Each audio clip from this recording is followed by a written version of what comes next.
인사하겠습니다. 오늘 또 잘 나오셨습니다. 네, 이렇게 한 번 더 인사할까요? 애쓰고 수고하셨습니다. 네, 마지막으로 한 번 더 인사합니다. 오늘 또 큰 은혜 주실 줄 믿습니다. 아멘. 제가 설교를 이제 준비를 마치고 집에 가서 이제 가끔은 이제 원고를 실제 들고 가서 한번 보고 자기도 하고, 보통은 핸드폰에 이렇게 담아서 핸드폰으로 이렇게 보다가 잠이 들거든요.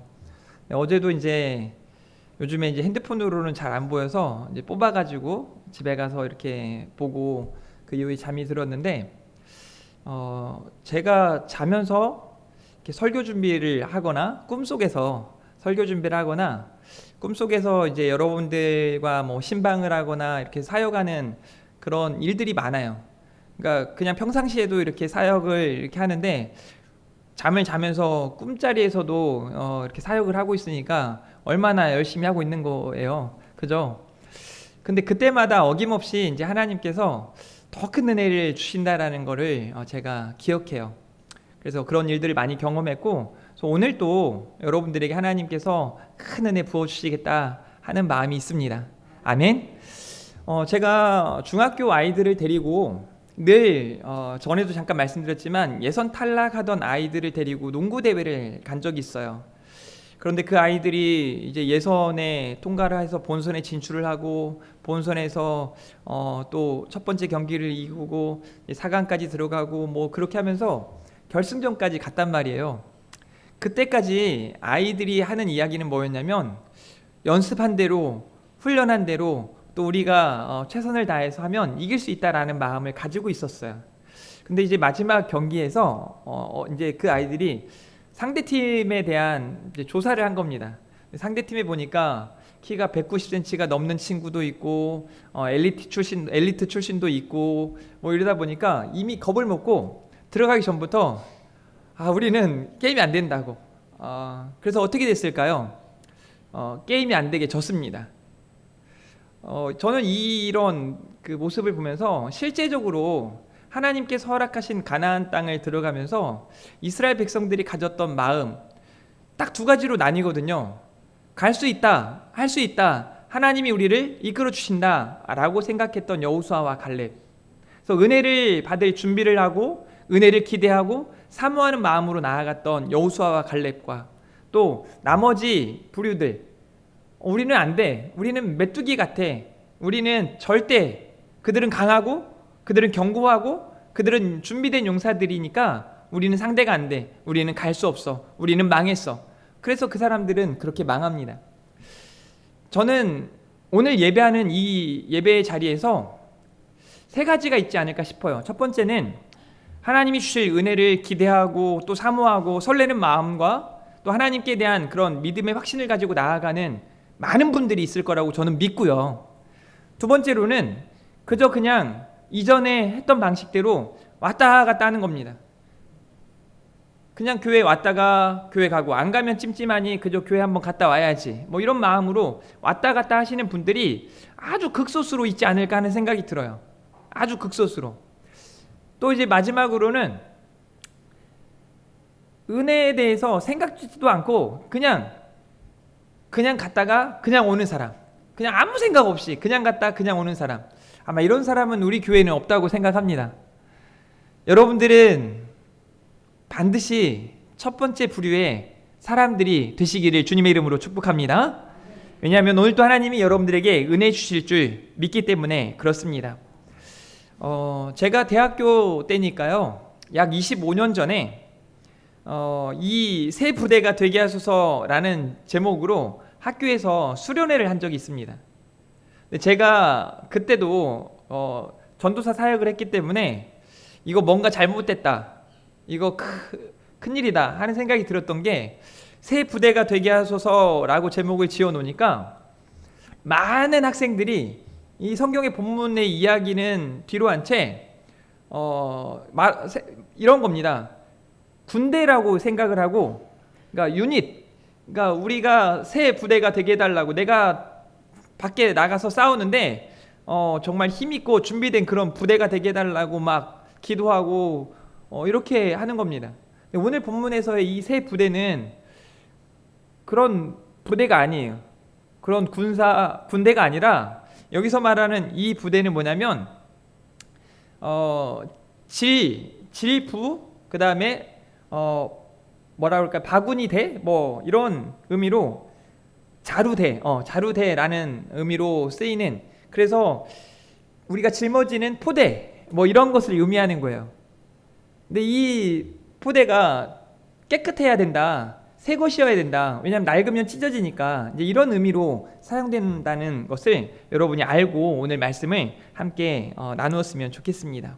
그래서 새 부대가 되게 하소서라는 이 제목의 말씀을 우리가 기억하면서 이번 한 주간은 여러분의 마음이 새로워졌으면 좋겠고, 여러분의 마음에 하나님의 은혜가 담겨질 수 있도록 이전의 가치관이나 이전의 세계관이나 버려야 될 것들을 좀 버리고 우리가 취해야 될 그런 믿음의 새 부대가 되어질 수 있기를 주님의 이름으로 축복합니다. 한번 따라해 볼까요? 은혜를 담자, 은혜를 간직하자, 은혜대로 살자. 사랑하는 성도 여러분, 오늘 또 예수님께서 부르신 많은 사람들이 오늘 예수님께서 사역하는 그 사역의 현장에 몰려들었습니다. 오늘 마가복음 2장 13절에 보니까 예수께서 다시 바닷가에 나가심에 큰 무리가 나왔거늘 예수께서 그들을 가르치시니라 라고 말씀하세요. 그러니까 이 많은 무리들이 예수님이 사역하는 그 사역 현장에 몰려들었단 말이죠. 그래서 그 몰려드는 사람들 중에 아까 제가 말씀드린 어떤 이는 하나님의 은혜, 그 놀라운 은혜를 경험하는 사람들이 있는가 하면 어떤 사람들은 구경꾼이 있는 거예요. 이야, 대단하다, 놀라운 일들이 있구나. 그러니까 자기에게 나타날 은혜를 사모하기보다는 그저 바라만 보고 있는 무리들.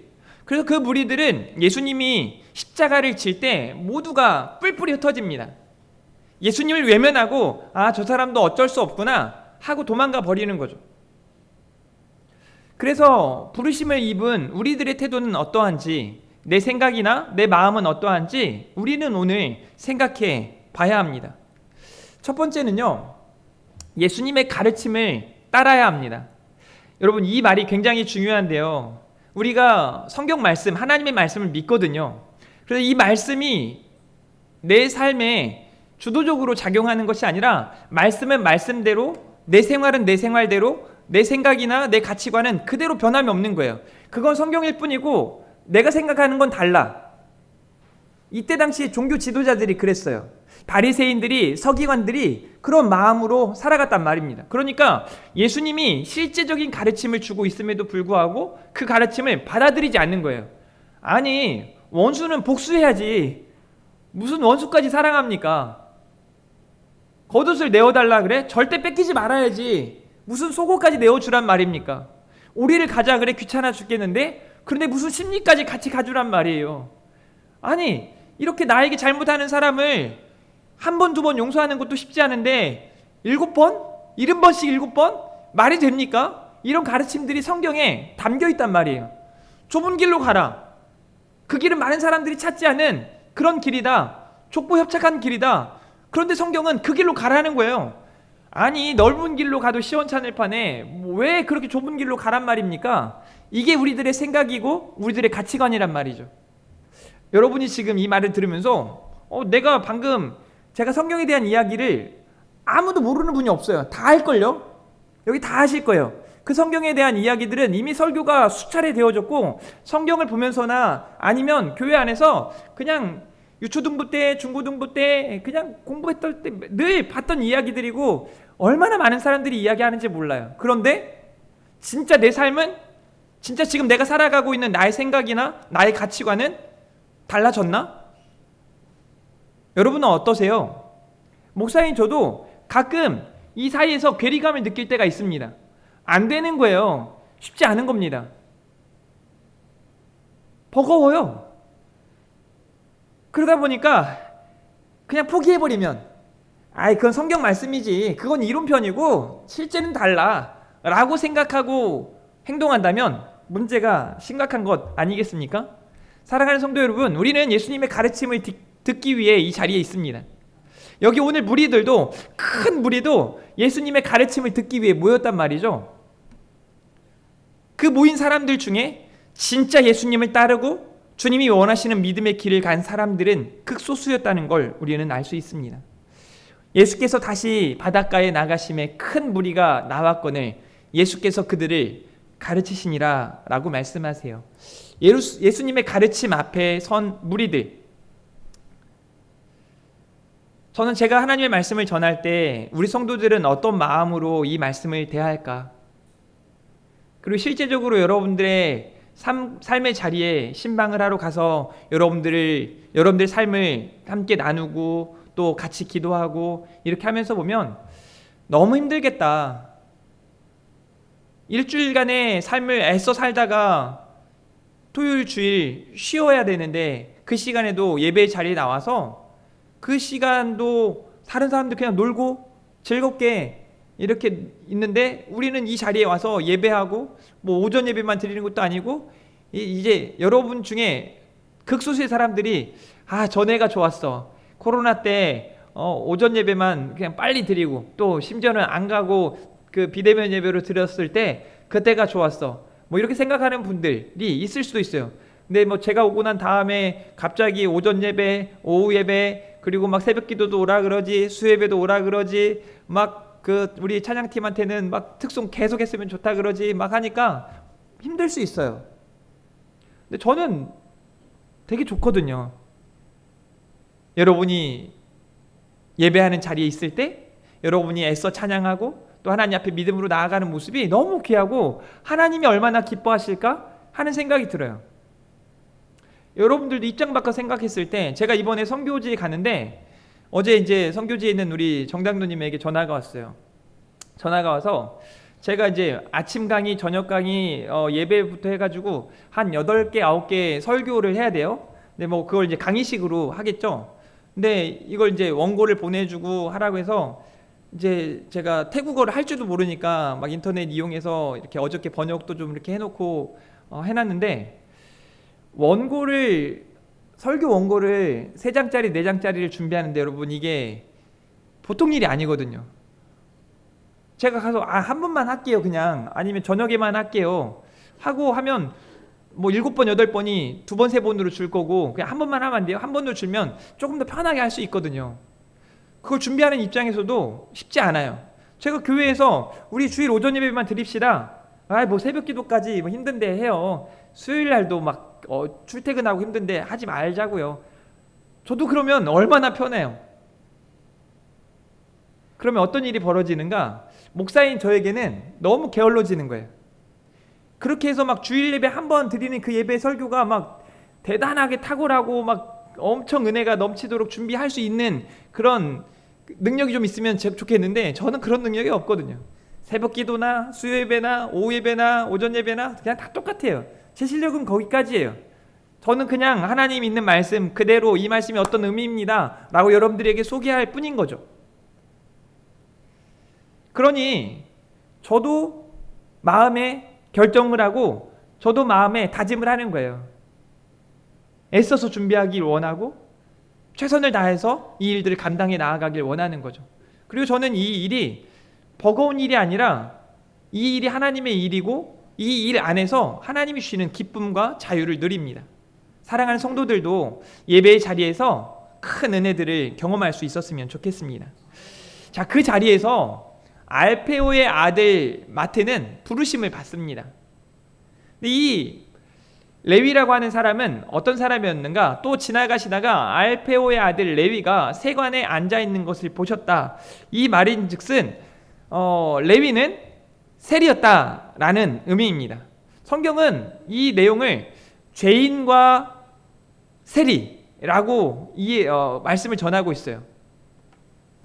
죄인들과 동격으로 이 세리들이라고 이야기하는 거죠. 실제적으로 당시에 이 세리들은요, 지금 이 시대에 우리 교회에 정치인은 없으니까 정치인들에 대해서 생각할 때 여러분 어떻게 생각하세요? 정말 이 사람들의 인품이 너무 존경스럽고 이분은 진짜 진실하고 정직하고 성실한 분들이야. 우리 대한민국의 정치인들만큼 존경받을 만한 사람들이 없어 라고 생각하는 사람이 있기보다는 자기들끼리도 그러거든요. 다 거짓말쟁이라고 속고 속이고 욕하고 비난하고 깔아내리고 막 하니까 우리나라에 뭐 이쪽도 좋은 사람이 없고 저쪽도 좋은 사람이 없어 보입니다. 개인적으로 그분들을 만나보면 또 그렇지도 않거든요. 당시의 세리들은요, 훨씬 더 그냥 한마디로 사기꾼 같은 사람들이었습니다. 실제 그랬거든요. 왜냐하면 자기가 먹고 살아야 되니까 이만큼의 세금을 받아야 되지만 그보다 더한 세금을 받아서 그냥 나라에 올려야 될 것들은 올리고 나머지 것들을 그 배 이상으로 취한 거죠. 이런 행동들을 모두가 하는 거예요. 그런 죄인 취급받았던 레위, 그런 그에게 우리 주님이 말씀하세요. 근데 너무 심플해서 제가 놀래요. 이 부분을 좀 어떻게 설교해야 될까? 조금 더 구체적이었으면 좋겠는데 제가 뭐라고 성경 말씀에 더해서 설명을 하고 뺄 수 있겠습니까? 그냥 우리 주님이 이렇게 말씀하세요. 레위에게, 죄인에게, 세리에게 나를 따르라. 세리였던 레위, 마태는 어떤 사람이었을까요? 그의 삶은 어땠을까요? 추측해 보건대 이 세리는 자존감이 높지는 않았을 겁니다. 늘 이렇게 사람을 속이고 그 사람들에게 많은 이런 세금을 거두면서 이 사람 마음에 어느 정도의 마음 속에 어떤 분노? 막 그런 혈기가 있었을 겁니다. 자기 자신의 삶에 대해서 얼마나 만족했을까요? 썩 만족하지 않았을 겁니다. 그런 그에게 나를 따르라. 그런데 기가 막힌 일이 벌어집니다. 저는 이 일이 사랑하는 우리 금촌중앙교회 성도들에게도 일어나기를 주님의 이름으로 축복합니다. 일어나 따르니라. 나를 따르라 말씀하시니 일어나 따르는 겁니다. 사랑하는 성도 여러분, 예수님의 가르침에 대해 우리들의 자세는 어떻습니까? 부르심 앞에 우리의 태도는 어떻습니까? 주님 조금만 기다려주세요. 지금은 아닙니다. 지금은 아닙니다. 내가 안수집사 대면할게요. 내가 장로 대면할게요. 내가 권사 대면하겠습니다. 주님 지금은 아니죠. 뭐 거기까지 제가 해야 됩니까? 이런 마음, 이런 태도는 하나님이 원하시지 않습니다. 여기 오늘 부르심을 받은 레위가 그 부르심 앞에 나를 따르라 말씀하시니, 예수님 제가 지금 수입이 괜찮거든요. 2시간만 더 기다려주세요. 아니 이번 달만 좀 기다려주면 예수님 부르심 앞에 내가 나아갔을 때 예수님 제자들과 함께 먹고 살 만한 많은 것들을 준비할 수 있으니까 예수님 기다려주세요. 잠자코 기다려주세요. 라고 말했다면 이 레위가 주님의 부르심을 경험할 수 있었을까요? 사랑하는 성도 여러분, 새 부대가 되어야 합니다. 예수님의 가르침에 대한 우리의 자세, 우리의 태도가 변화되어야 합니다. 설교를 그래도 25년 넘게 한 저로서는 1년에 그냥 100번 정도는 했던 것 같거든요. 그러면 몇천 번은 설교했지 않겠습니까? 그런 저로서는 설교하는 중에 여러분이 난 안 들킬 거야, 난 모를 거야 라고 생각할지 모르겠지만 미안해요. 다 보여요. 다 보여요. 누가 모자를 쓰고 있는지, 누가 마스크를 쓰고 있는지, 누가 머리를 긁고 있는지, 지금 누가 집에 누룽지를 생각하고 있는지까지도 거의 대부분 보입니다. 예배를 드리는 태도만 봐도 이 사람이 은혜를 사모하고 있는지 기대하고 있는지 너무 죄송하지만 판단하진 않을게요. 근데 막 보여요. 너는 우리 신대원에 갔을 때도 대학교에 수업을 들을 때도 수업 듣는데 태도가 엉망인 친구들이 있어요. 전 막 가서 막 딱밤을 때렸어요. 정신 안 차릴래? 지금 수백만 원 내고 이렇게 배워가지고 사랑하는 성도들에게 말씀 전하기 위해서 배우고 있는데 딴 책이나 펴오고 말이야. 기독교 강요를 가르치고 있는데 무슨 이상한 책을 읽고 있어요. 책만 읽고 왔다는 그런 사람들.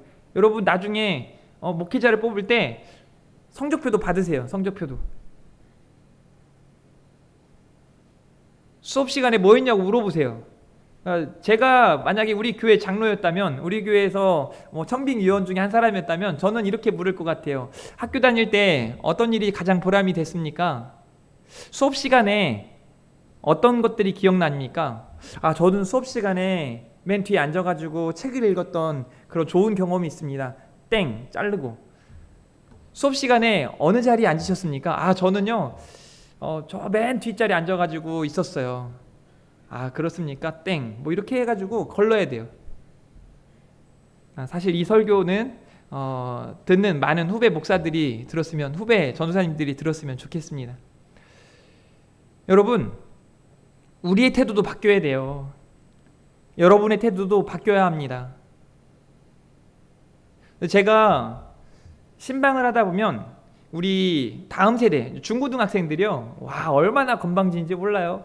처음 만났을 때 이렇게 신방을 하면요, 자세가 뭐 왜 불렀어요 해가지고 거의 뭐 뒤로 제껴져요.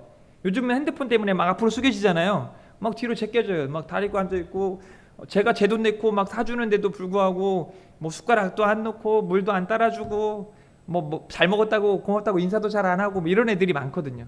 근데 신방을 한 2번 하잖아요. 완전히 태도가 바뀝니다. 왜냐면 제가 대놓고 얘기해 주거든요. 야, 목사님이 너 밥도 사주고 너 이거 와가지고 좋은 얘기 해주려고 부르고 선물까지 준비해서 주는데 이거 좀 그런 거 아니냐? 네가 숟가락도 좀 놔. 네가 좀 휴지도 좀 줄 수 있지 않니? 그렇게 해서 바뀌었으면 좋겠는데 그렇게 해서 바뀌어지지 않고, 얼마나 제가 사랑하는지, 내가 널 위해 얼마나 기도하고 있는지를 이야기해줘요.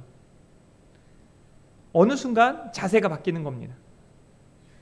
교회에서도 여러분이 서로가 서로에게, 여러분 누가 높고 누가 낮은 겁니까? 예수님은 정말 만왕의 왕이요 만유의 주신 우리 예수님은 이 땅에 오시면서 우리의 창조주이시지만 제자들의 발을 씻기시기까지 우리를 위해 물과 피를 다 쏟아내시면서 십자가에 달려 죽으신 우리 예수님은 그렇게 낮아지셨는데 우리는 뭐라고 자꾸 내가 높은 것처럼 바뀌어줘야 돼요.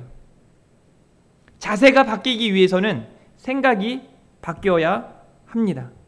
태도가 변화되고 싶으시다면 예수님의 가르침 앞에 철저히 순복해야 하는 줄 믿으시기를 바랍니다. 두 번째로는요, 예수님께 배운 그 믿음의 가치를 이제는 따라가야 하는 겁니다. 말만 하는 것이 아니라 그렇게 배우고 보고 느끼고 깨달은 바를 삶으로 살아가기 위해 애써야 하는 거죠. 예수님께서 세리 마태와의 식사하는 모습, 그때 수근수근대는 종교 지도자들의 모습이 완전히 성경에 고스란히 보여집니다. 저는 이 모습을 보면서 버려야 할 그릇된 가치가 있고 취해야 할 믿음의 가치가 있다는 걸 확신하게 되는 거죠. 이 바리새인들이, 서기관들이 버리지 못하는 겁니다. 자신의 가치관. 여러분, 바리새인들이 성전에서 어떻게 기도했는지 아십니까? 난 여러분들보다 대단한 사람입니다. 나는 구제하는 사람이고, 나는 11조 하는 사람이고, 나는 종교의 지도자입니다. 나는 높은 사람입니다. 그래서 누가 봐도 난 떳떳하다 이거예요. 스스로가 죄인이라고 생각하지 않고 스스로가 의인이라 생각하는 거죠. 그런 가치를 살다 보니까 하찮은 일, 더러운 일, 이런 것들은 하고 싶지 않은 거죠. 저는 우리 교회 성도님들을 보면서 너무 귀한 게, 주일날 사실 여러분이 나름대로 집에서 자다가 그냥 막 옷 입고 온 게 아니잖아요. 조금 더 준비된 것으로 조금 더 깨끗하게 이렇게 예배 오기에 준비한단 말이죠. 그렇게 와서 예배 드리고 난 다음에 갑자기 오늘은 청소하는 날이랍니다 그러면 사실 깨끗하게 입고 청소하는 게 쉬운 일이 아니잖아요. 그런데 보면요, 제가 사진을 막 찍어놨어요. 지금도 여러분이 정장을 입고 이쁘게 옷을 입고 이건 상관없이 그냥 막 행주 들고 걸레 들고 막 닦고 왔다 갔다 막 하는 거예요. 뭐가 그렇게 좋은지 또 막 좋아하면서 막 하는 거예요. 여러분 중에 혹시 교회 청소하는데 죽겠네, 지저분해 죽겠네, 집에서 그 빨래하듯이 밥하듯이 막 이거 내가 해야 돼, 이거 이놈의 남편을 위해 내가 이거 해야 돼, 뭐 이런 식으로 하지 않잖아요. 얼마나 성실하게 막 구석구석 하잖아요. 바리새인과 서기관들은 그런 가치관이 없는 거예요. 성경에 한 번도 바리새인이 성전 귀퉁이를 청소하고 있었습니다. 뭘 닦고 있었습니다. 아무리 눈을 씻고 쳐다봐도 그런 내용은 없더라고요. 그냥 뻔뻔하고 교만하고 자만하고 막 외식하는 그런 모습만 보여주는 거죠. 버려야 할 그릇된 가치가 있음에도 불구하고 그걸 못 버리는 거예요. 그런데 이런 버려야 될 가치관은 저와 여러분에게도 있단 말입니다. 버리셔야 해요. 제가 목사니까 여러분 저한테 인사하셔야 됩니다. 누구든지 저한테 소홀해서는 안 됩니다. 막 이러면서 여러분들의 사역을 요구했다? 대번에 저는 날아갈 겁니다. 여러분들에게 혹시 이런 자세가 있지는 않습니까? 우리 교회 이제 작년에 임직하신 분들이 고개가 뻣뻣해진다? 잘못 가르친 제 잘못이에요. 그런데 안수 집사님 되더니 권사님들이 되더니 더 열심히 하는구나, 더 애쓰는구나. 높아지는 자리가 아니라니까요. 더 낮아지는 자리예요. 여러분 질문해 볼게요. 우리 교회에서 예수님을 닮아야 한다라고 쳤을 때 저기 우리 소리나 윤찬이나 유나 오늘 3명 다 와가지고 제가 기분이 참 좋습니다. 얘네가 예수님을 제일 많이 닮아야 할까요? 아직 모르는데 지금 뭐라고 하는지 못 알아들을걸요 애들이? 아니면 목사인 제가 예수님을 제일 많이 닮아야 할까요? 장로님이고 권사님은 여러분들이 예수님을 많이 닮아야 할까요? 누구일까요? 여러분이 다음 세대 애들에게 야 너네 예수님 믿는다며 예수님 닮아야지.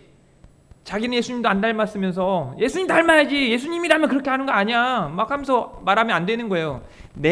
우리가 중직자들이 더 예수님을 닮아야 하는 거예요. 여러분도 마찬가지잖아요. 목사님은 목사님답게 라고 생각하는 거 아닙니까? 마찬가지예요. 우리가 버려야 될 그릇된 가치가 있다면 버리시기 위해 쓰세요. 취해야 될 믿음의 가치들을 취하기 위해 예배의 자리마다 여러분이 애써주시기를 주님의 이름으로 축복합니다. 오늘 15절에 보니까 그의 집에 앉아 잡수실 때 많은 세리와 죄인들이 예수와 그의 제자들과 함께 앉았으니 라고 말해요. 여러분 이 자리를 좀 상상해 볼 필요가 있어요. 예수님은 지금 이 세리 레위하고만 식사하는 게 아니라 이 자리에 많은 세리들이 함께 있다는 거예요. 그곳에 많은 죄인들이 또 함께하고 있다는 거예요. 그걸 보면서 어떻게 생각하세요? 자, 여러분 이걸 조금 쉽게 생각하면 제가 저녁 9시 반 정도, 금요일 저녁 그 불금에 9시 반 정도에 제자반 수업 시간에 제자반을 이렇게 하지 않고 제가 여기 앞에 보니까 술 마시면서 뭐 부침개도 먹고 뭐 이런 데 있더라고요. 한 번도 안 들어가 봐가지고 어떤 곳인지 잘 모르겠지만 거기 들어가가지고 거기 있는 막 술 마시는 많은 분들하고 다리 꼬고 막 담배 피면서 앉아가지고 막 이렇게 있으면 여러분이 대본에 뭐라고 말할까요? 야 우리 금촌중앙교회 최인호 목사가 미쳤나봐. 저기 앉아있어. 아마 대부분 다 핸드폰 꺼내가지고 찰칵 공유해가지고 막 이 사람 저 사람 막 저기 원로 목사님한테까지 보내주고 막 이리저리 보내면서 다음 주 최인호 목사님 사임해주세요 이럴걸요? 그렇지 않겠어요? 네. 그럴 거예요. 그러셔야 하고. 그런데 만일 제가 그 자리에서 그 사람들은 다 술 마시고 담배를 피지만 저는 사이다 하나를 탁 올려놓고 그 사람들을 전도하기 위해서 여러분 지금 시간에 이 자리에 있어서는 안 됩니다. 제자반 시간인데 우리 제자반 하러 갈까요? 막 복음을 전하고 막 있단 말이에요. 겉에서 볼 때는 똑같아요. 제가 제 앞에 뭐가 있는지, 제가 술을 마셨는지 안 마셨는지 이건 생각하지도 않고 그렇게 판단하는 거예요. 당시 종교 지도자들이 그랬어요. 이해 가는 이야기라니까요. 당연하게 그렇게 할 수밖에 없는 자리예요. 보세요. 이는 그러한 사람들이 많이 있어서 예수를 따름이로라. 그런데 그 사람들이 예수님을 따른대요.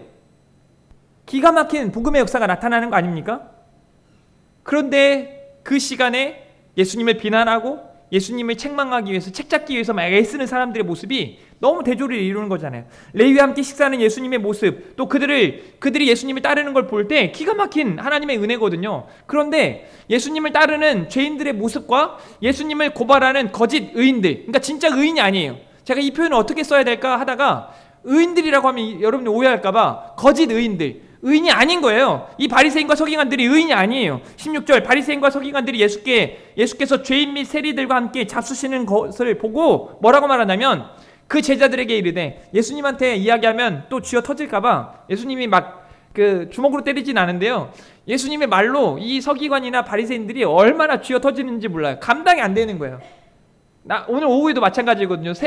우리 스데반 집사가 이야기하는데 세상 사람들이 아무리 말로 해도 대적이 안 되는 거예요. 상대가 안 되는 거예요. 예수님한테 또 말로 한 대 또 맞을까봐 쫄아가지고 예수님 제자들한테 조용히 가가지고 그러는 거예요. 야, 니네 선생님은 도대체 왜 세리하고 죄인들하고 식사하니? 그 말의 의미가 뭐예요? 자기들의 생각에는, 자기들의 가치관에는 그러면 안 되는 거예요. 거룩해야지. 의인이 어떻게 죄인과 같이 있냐? 이 말을 하고 싶은 겁니다. 죄인 및 세리와 식사하시는 예수님 앞에 그것을 못마땅하게 생각하는 바리새인과 서기관들은 버려야 할 가치관을 버리지 못해서예요. 취해야 할 그 복음의 가치관을 취하지 못해서 그런 일이 벌어진 겁니다. 사랑하는 성도 여러분, 우리도 예수님의 가르침에 주목해야 해요. 그리고 바뀌어져야 합니다. 어느 정도요? 이제는 그냥 말과 생각만이 아니라 우리의 삶의 태도가, 자세가 바뀌어져야 하는 거예요. 예수님이 이렇게 말씀하셨으니 이렇게 해야 된다. 예수님이 이렇게 말씀하셨으니 내 생각과 다르지만 그 말씀대로 나는 이렇게 하는 게 옳다라고 여기고 그렇게 행동하는 거죠. 2장 17절 말씀 보세요. 예수께서 들으시고 그들에게 이르시되 건강한 자에게는 의사가 쓸데없고 병든 자에게라야 쓸데있느니라 라고 말씀하세요. 여러분, 이 말의 의미를 곱씹어 볼 필요가 있습니다. 지금 여기서 말하는 건강한 자에게는 우리 주님이 말씀하시는 건 예수님을 잘 믿고 따르는 사람들을 의미하는 것인데, 지금 예수님은 그 바리새인과 서기관들에게 너희들은 건강한 자라고 생각하고 있겠지만 아니라 이거예요. 병든 자에게라 쓸데있느니라 라고 말씀하시면서 이어지는 내용이 그렇습니다. 나는 의인을 부르러 온 것이 아니요 죄인을 부르러 왔노라. 여러분, 이 말이 무슨 의미예요? 여러분, 여기 있는 분들 중에 죄 없는 분 계십니까? 성경에서 믿지 않는 분들에게 가르치는 게 힘든 게 뭐냐면, 당신들은 모두 죄인입니다 라는 말과 더불어 그러나 예수님을 믿기 때문에 당신은 이제 의인입니다 라는 말을 설명하는 게 어렵습니다. 여러분들이야 그 말을 다 알아듣죠. 그래서 제가 여러분은 죄인입니까? 의인입니까? 라고 말할 때 대부분의 사람들이 저는 죄인입니다. 그런데 사랑하는 성도 여러분, 여러분 예수님 믿잖아요. 여러분은 의인입니까? 죄인입니까? 그럼 대번에 바뀝니다. 네, 저는 죄인이지만 예수님 때문에 의인입니다 라는 이 믿음의 고백을 할 수 있는 거거든요. 알잖아요. 모르시는 분 계세요? 그게 뭔 말입니까? 도대체 목사님, 죄인이란 말이에요? 의인이란 말이에요? 죄인인 우리가 예수님 때문에 의인이 되었다라는 말입니다. 죄인인 우리를 예수님을 믿는 자들에게 의인이라 일컬어 주신다라는 의미입니다. 그게 바로 이신칭의 이신득이에요. 죄인을 부르러 온 것이 아니라 죄인을 부르러 왔노라. 지금 예수님은 바리새인들에게도 지금 아주 그들의 마음을 찌르시는 거예요. 너도 죄인이잖아. 다 아시는 예수님이 그들의 외식하는 것과 그들의 교만함을 다 아시거든요. 그러면서 이어지는 대화 내용을 보면 그렇습니다. 예수님께서 이제 금식에 대한 이야기를 하거든요. 18절 말씀 보세요. 요한의 제자들과 바리새인들이 금식하고 있는지라 사람들이 예수께 와서 말하되, 요한의 제자들과 바리새인의 제자들은 금식하는데 어찌하여 당신들의 제자들은 금식하지 아니하나이까? 라고 말해요. 이 사람들이 어떤 사람들인지는 정확히 이야기하고 있지는 않지만 이 서기관과 바리새인 그 다음에 또 다른 사람들이 와서, 아니 지금 요한의 제자들은 금식하고 있는데 지금 예수님 뭐하고 계시는 거예요? 왜 죄인들과 이렇게 식사를 하고 계시는 거예요? 라고 말하는 거죠. 왜 그럴까요? 그들은 예수님이 누구신지를 몰라서 그래요. 금식하고 있는 요한의 제자들과 죄인과 세리와 식사하는 예수님의 제자들을 우리가 보고 있는 건데요, 그때 예수님께서 그 사람들에게 이런 말씀을 하세요. 예수님이 누구신지를 가르쳐 주는 거예요. 예수께서 그들에게 이르시되 혼인집 손님들이 신랑과 함께 있을 때 금식할 수 있느냐? 여러분, 이런 사람들 꼭 있단 말입니다. 결혼식장에 갔는데 잔치집에 가가지고 나 금식 중이야, 나 다이어트 중이야, 식사하러 모여가지고 나는 다이어트 중이라, 그럼 오지 말았어야지. 웬만하면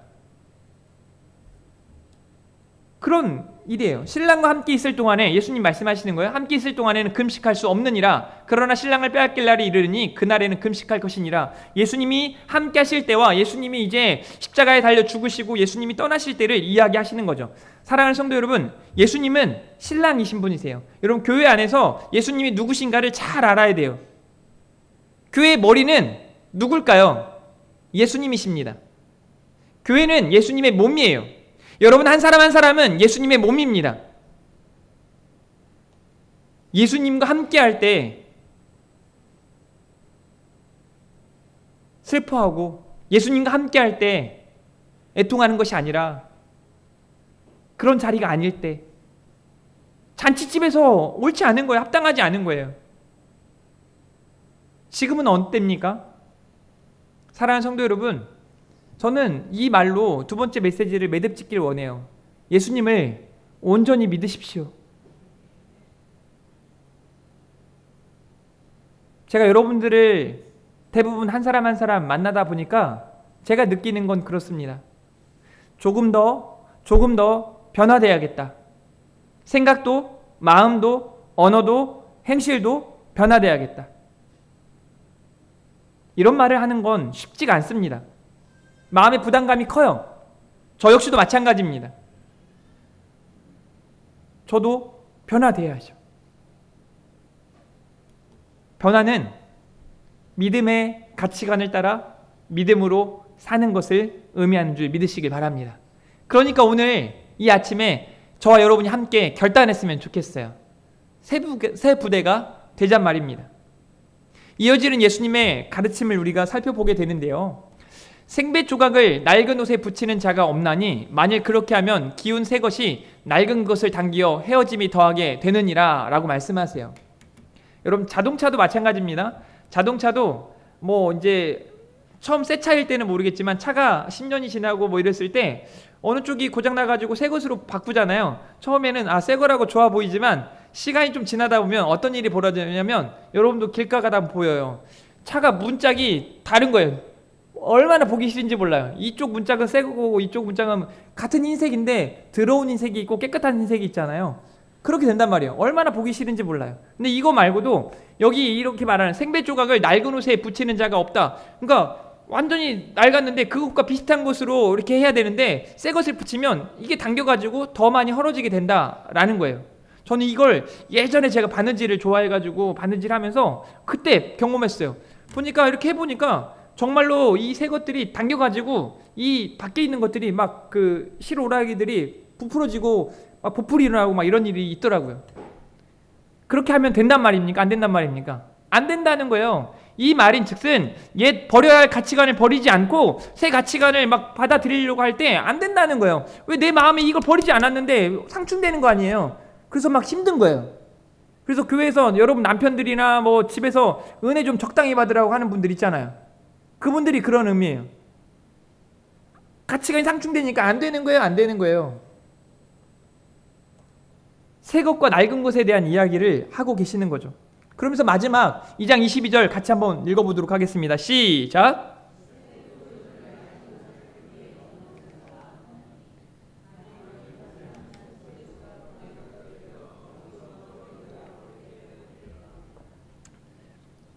오직 새 포도주는 새 부대에 넣느니라 라고 말씀하세요. 사랑하는 성도 여러분, 이게 오늘 우리가 결단해야 될 이야기입니다.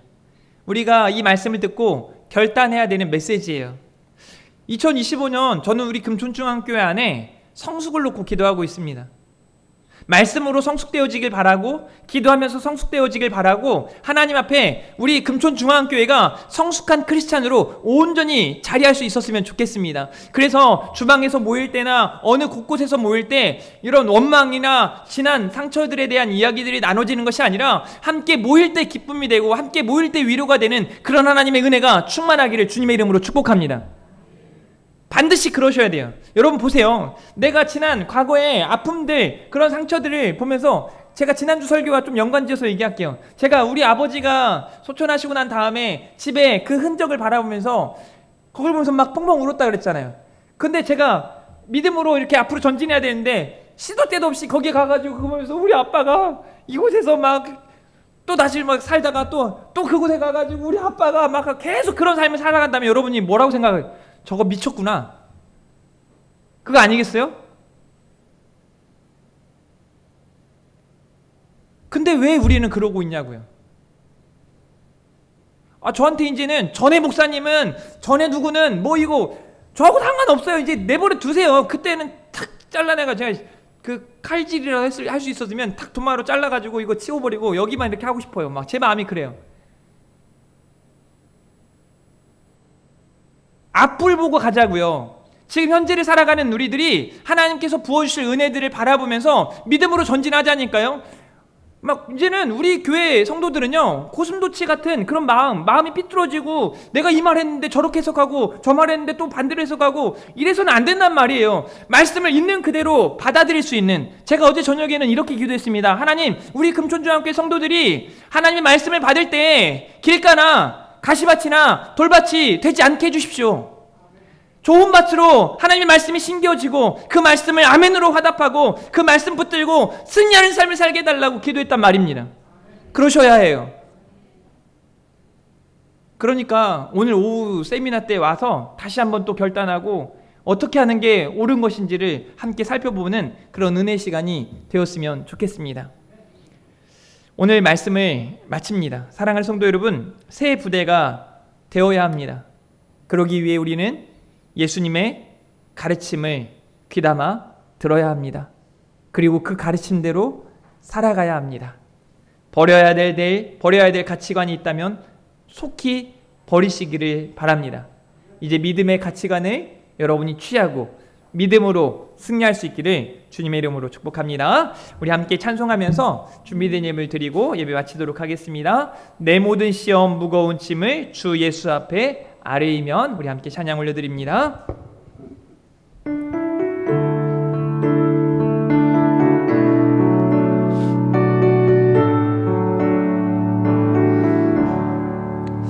내 모든 시험 무거운 짐을 주 예수 앞에 아뢰이면 그 짐에 쌓인 날 돌아보사 내 근심 모두 맡으시네. 무거운 짐을 나 홀로 지고 견디다 못해 쓰러질 때 불쌍히 여겨 구원해 주리. 은혜의 주님 오직 예수. 내 모든 괴로움 닥치는 환난 주 예수 앞에 아뢰이면 주께서 친히 날 구해 주사 넓으신 사랑 베푸시네. 무거운 짐을 나 홀로 지고 견디다 못해 쓰러질 때 불쌍히 여겨 구원해 주리. 은혜의 주님 오직 예수. 내 짐이 점점 무거워질 때 주 예수 앞에 아뢰이면 주께서 친히 날 구해 주사 내 대신 짐을 져주시네. 무거운 짐을 나 홀로 지고 견디다 못해 쓰러질 때 불쌍히 여겨 구원해 주리. 은혜의 주님 오직 예수. 마음의 시험 무서운 죄를 주 예수 앞에 아뢰이면 예수는 나의 능력이 되사 세상을 이길 힘 주시네. 무거운 짐을 나 홀로 지고 견디다 못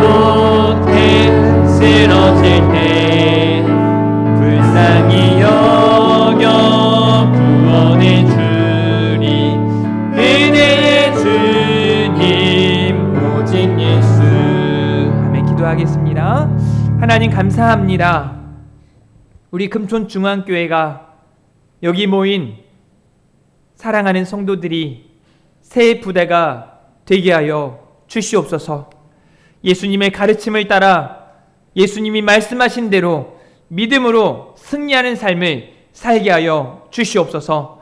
우리의 생각, 우리의 마음, 우리의 언어와 행실이 하나님을 믿는 하나님의 사람 성도로서 부끄러울 것이 없도록 하나님께서 친히 우리를 성령으로 도우시고 인도해 주시옵소서. 하나님께서 우리 금촌중앙교회를 통하여 여기 사랑하는 우리 성도들을 통하여 놀라운 하나님의 역사를 나타내게 하실 줄 믿습니다. 하나님께서 친히 하나님의 지혜로 능력으로 함께하여 주시옵소서. 오늘도 하나님께 그냥 오지 않고 준비된 예물을 하나님께 정성껏 드립니다.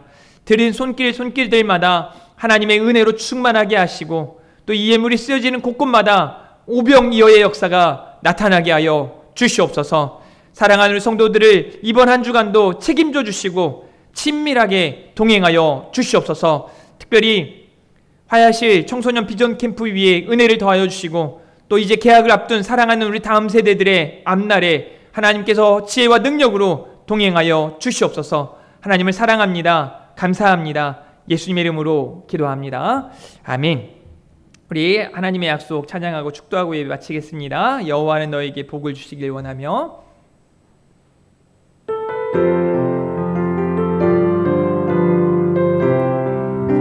우리 옆사람 축복하면서 여호와는 너에게 복을 주시기를 원하며 너를 지키시기를 원하시며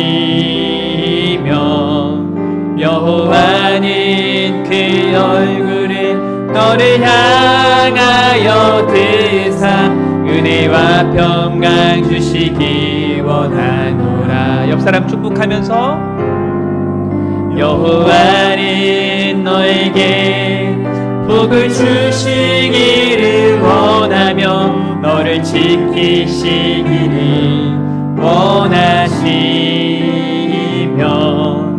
여호와는 그 얼굴을 너를 향하여 드사 은혜와 평강 주시기 원하노라. 아멘. 너를 보배롭고